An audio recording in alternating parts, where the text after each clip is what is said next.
2014 में एक बंदा आता है और बोलता है कि अच्छे दिन आने वाले हैं। अच्छे दिन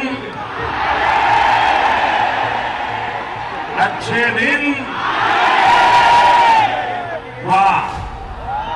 लेकिन 10 साल बाद इंडिया के हालात क्या है वो देख लेते हैं। 80 करोड़ लोग फ्री के राशन पर डिपेंड है। इंडिया में पेपर लीक होना एक आम बात हो गई है। एक नॉर्मल नौकरी के लिए स्टूडेंट को 7 से 8 साल का इंतजार करना पड़ता है। Across the country, thousands of SSC aspirants are protesting today, demanding fair exams and objecting to exam centers set at extremely far locations, causing hardship. तो फिर सवाल सिंपल है, अच्छा दिन गया कहाँ? आज हम अच्छे दिन का पूरा हिसाब किताब खोलेंगे। 2014 में देश के अंदर एक उम्मीद थी।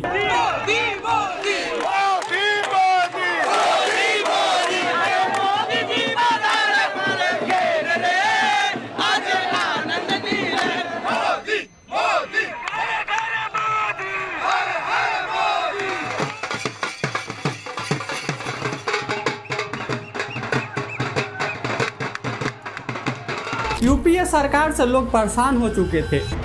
There are wounds a nation carries long after the headlines fade. 26/11 is one of them. Mumbai's night of fire, fear and heartbreak is etched into every Indian memory. 10 Pakistani terrorists stormed the financial capital, turning its busiest streets into battlegrounds. India में महंगाई peak पे था। India में corruption चारों तरफ फैला हुआ था। Corruption is something that has always been source of major concern for all Indians. Nothing seems to have changed from 2012. In India, in fact, 40% of the people polled actually said that bribery and corruption is very prevalent. In all the departments of the public education sector, everybody is taking the bribe, no doubt in that. और India का system पूरा broken हो चुका था। और तभी एक चेहरा सामने आता है, एक नैरेटिव बनाया जाता है। वो कहता है कि मैं इंडिया को डेवलप करूंगा, मैं जॉब दूंगा, मैं इंडिया में करप्शन को खत्म करूंगा, मैं इंडिया में अच्छा दिन लाऊंगा। ये गरीबों को लूटा गया है। ये गरीबों को लौटाने के लिए हमने ये बीड़ा उठाया है। भ्रष्टाचार, काले धन के खिलाफ ये लड़ाई कभी रुकने वाली नहीं है। हम जड़ मूल से उसको उखाड़ करके रहने वाले। भाइयों बहनों, मेरा मंत्र है, न खाता हूं न खाने दूंगा। बीजेपी पार्टी के क्लियर मेजोरिटी मिली। एक पार्टी, एक लीडर और पूरे पावर। और जब एक पार्टी के पास इतनी सारी पावर है तो लोगों का एक्सपेक्टेशन और ज्यादा बढ़ जाती है।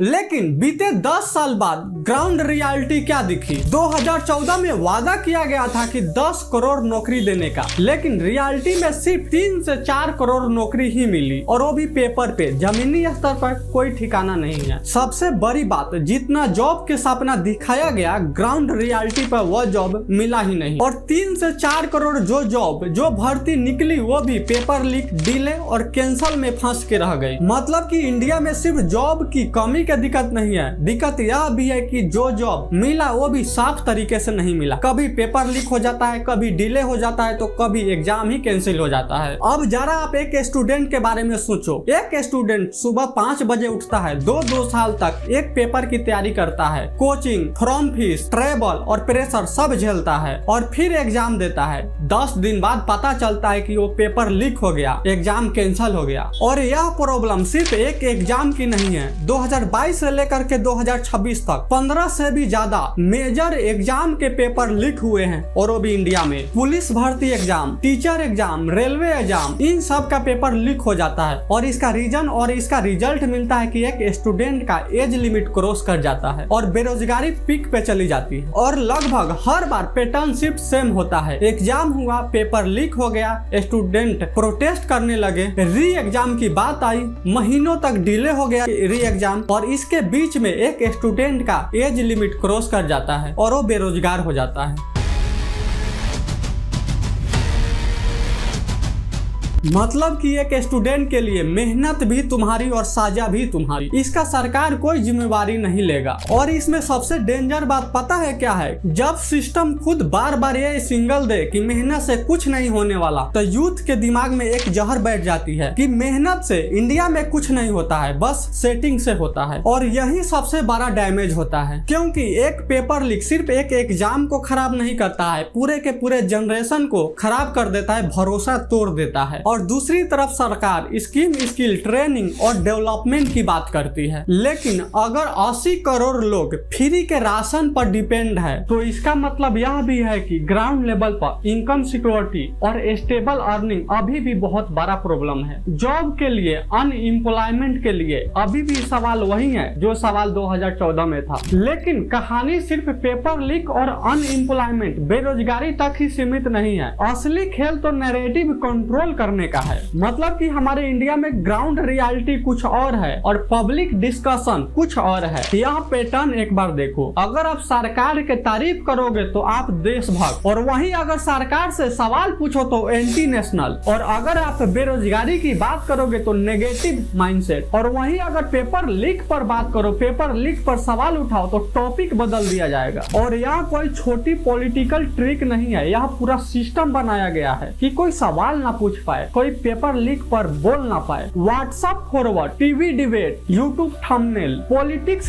स्पीच, सोशल मीडिया ट्रेंड, हर जगह एक ही मैसेज को पुश किया जाता है कि हमारे इंडिया में सब कुछ ठीक है, बस तुम प्रॉब्लम को बढ़ा चढ़ा के दिखा रहे हो। और फिर क्या होता है कि असल में जो प्रॉब्लम है, जो मुद्दा है, वो पीछे छूट जाता है। जॉब पीछे, एजुकेशन पीछे, पेपर लीक पीछे, महंगाई पीछे, और सामने क्या आता है? नया इमोशन, हिंदू मुस्लिम की लड़ाई, इंडिया पाकिस्तान के लड़ाई, नया टॉपिक। एक दिन कश्मीर के नाम पर, दूसरे दिन CAA के नाम पर, और तीसरे दिन राम मंदिर के नाम पर, और फिर बाद में कोई और मुद्दा उठा दिया जाता है और जो मेन मुद्दा है वो पीछे रह जाता है। इसका रिजल्ट क्या होता है? न्यूज हेडलाइन बदल दिया जाता है और आम आदमी की जिंदगी नहीं बदलती है, सेम वही की वही प्रॉब्लम होती है। मतलब कि इस बीजेपी पार्टी के सबसे डेंजर स्किल यह नहीं है कि सिर्फ इलेक्शन जीतना है, बल्कि सबसे डेंजर स्किल यह भी है कि डिस्कशन कंट्रोल करना, कि कब क्या दिखाना, कब हेडलाइन पे क्या बनाना, ताकि मेन मुद्दा लोग सरकार से ना पूछ पाए, मेन प्रॉब्लम लोग सरकार से ना पूछ पाए। और अब सबसे बड़ा सवाल, अकाउंटेबिलिटी कहाँ है?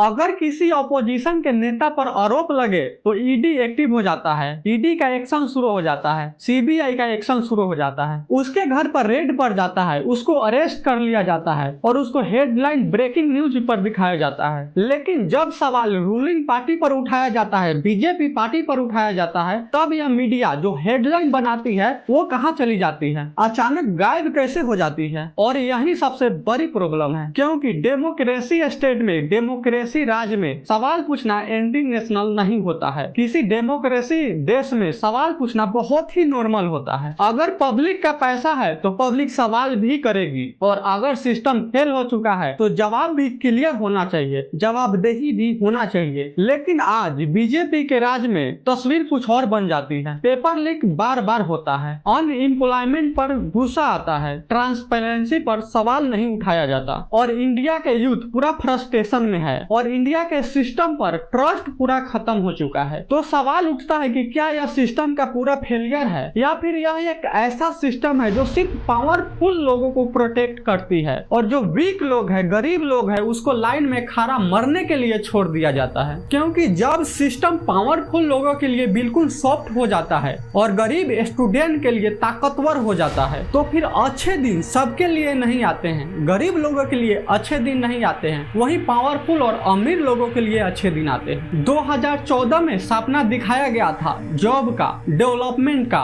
और अकाउंटेबिलिटी का, और 2024 के बाद रियलिटी क्या दिखती है? पेपर लीक साल में 2 बार 3 बार, जॉब कहीं नजर नहीं आता, मीडिया को चारों तरफ से खरीद लिया गया है। इंडिया में 80 करोड़ लोग अभी भी राशन पर डिपेंड है, और अगर कोई ऑपोजिशन के नेता सवाल पूछे तो उस पर ईडी और सीबीआई का एक्शन शुरू हो जाता है। तो अभी भी सवाल वही है 2014 वाला, कि जो देश में 80 करोड़ लोग अभी भी राशन पर डिपेंड है, हर साल 3 से 4 पेपर लीक हो जाता है और लोगों को सिस्टम पर भरोसा बिल्कुल टूट चुका है। तो फिर अच्छे दिन का नारा किसके लिए लगाया गया था। देखो, इस डेमोक्रेसी देश में सवाल पूछना हमारा काम है और जवाब देना सरकार का। तो सवाल पूछते रहो, सरकार कोई भी हो। तो मिलते हैं किसी और वीडियो में, जब तक के लिए जय हिंद, जय भारत।